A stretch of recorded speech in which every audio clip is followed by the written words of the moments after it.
Leader వారు senior నాయకుడు మాజీ మంత్రి ఇవ్వండి సార్ వారికి అవకాశం సార్ 94 నుంచి వారు మినిస్టర్ సార్ వారికి అవకాశం ఇవ్వండి. కేటీ రామారావు గారు మీరు మాట్లాడండి ప్లీజ్ ప్లీజ్ ప్లీజ్.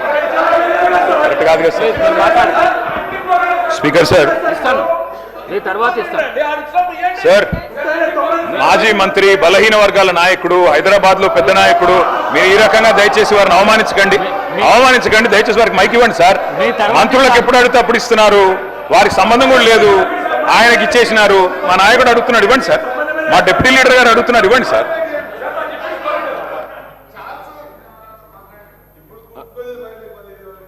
అధ్యక్ష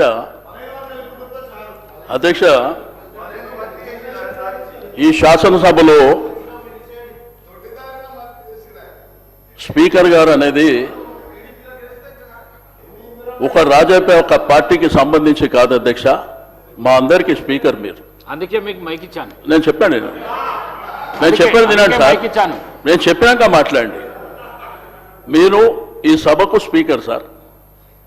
అందరి మెంబర్స్ హక్కులు కాపాడవలసింది మీరే సార్. రెండోది డిప్యూటీ సీఎం గారు కూడా ఇక్కడ ఉన్నారు. పెద్దలు బాలునాయక్ గారు ఆది శ్రీనివాస్ గారు మాట్లాడింది సార్. మేము ఇక్కడ కూర్చొని విన్నాం, మేము అబ్జెక్షన్ చేయలే.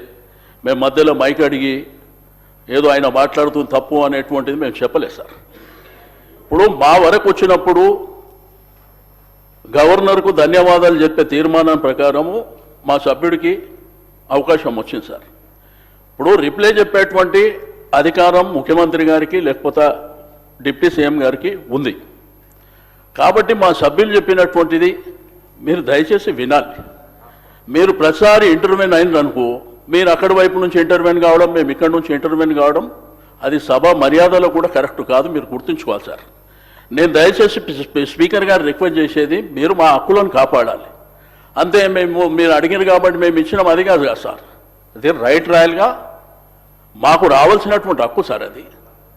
దయచేసి నేను మంత్రులకు రిక్వెస్ట్ చేస్తున్నా.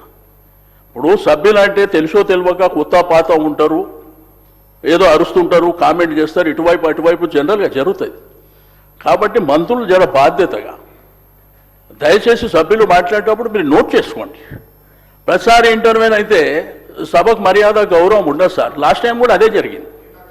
లాస్ట్ టైం కూడా ఇదే సభలో అనని మాటల్ని ముఖ్యమంత్రి గారు ఆ రోజు సీరియస్గా మాట్లాడినప్పుడు మేము బయటకు వెళ్ళిపోయినాం అధ్యక్ష.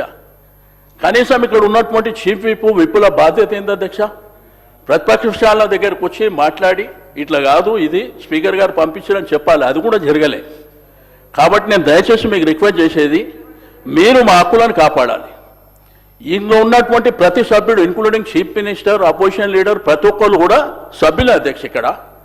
కాబట్టి దయచేసి మా సభ్యుడికి అవకాశం వచ్చినప్పుడు ఆయన మాట్లాడిందంతా వినండి, మీరు నోట్ చేసుకోండి. తర్వాత మీరు రేపు ఎట్లయినా రిప్లై ఇవ్వాలి కదా, అప్పుడు ఇవ్వండి. అంతేగాని వాళ్ళు ఇంటర్వ్యూన్ అయ్యి మేము ఇంటర్వ్యూన్ అయ్యి సభ గౌరవానికి కూడా మర్యాద కాదు అధ్యక్ష. ఇప్పుడు ఇద్దరు సభ్యులు అనేక విషయాలు మాట్లాడినప్పుడు దాంట్లో కొన్ని వాస్తవాలు ఉన్నాయి, చాలా అవాస్తవాలు ఉన్నాయి. అయినప్పటికీ మేము విన్నాం ఇక్కడ. కాబట్టి దయచేసి మీకు రిక్వెస్ట్ చేస్తున్నా, సభ సజావుగా జరగాలంటే సభ్యునికి అవకాశం ఇచ్చినప్పుడు మీరు ఎవరు వాళ్ళు ఇంటర్వ్యూన్ కాకుండా నోట్ చేసుకోమని చెప్పండి, రిప్లైలో చెప్పుకోమని చెప్పండి. మేము చెప్పింది తప్పు మీరు చెప్పింది రైట్ అంటే అల్టిమేట్గా ప్రజలు చూస్తున్నారు. కాబట్టి తప్పకుండా నేను దయచేసి మీరు రిక్వెస్ట్ చేస్తున్నా, మీరు ఇక మీదట ఎవరికి మధ్యలో అవకాశం ఇవ్వకుండా సభ్యుడికి అవకాశం ఇచ్చారు, వారు మాట్లాడతారు. కేటీఆర్ గారు మాట్లాడిన తర్వాత వాళ్ళు నోట్ చేసుకోమని రిప్లైలా ఇంకా ఏం చెప్పాలనుకుంటారో చెప్పమని చెప్పండి. ఇదే మా యొక్క అబ్జెక్షన్ అధ్యక్ష. గౌరవ్ కేటీఆర్ గారు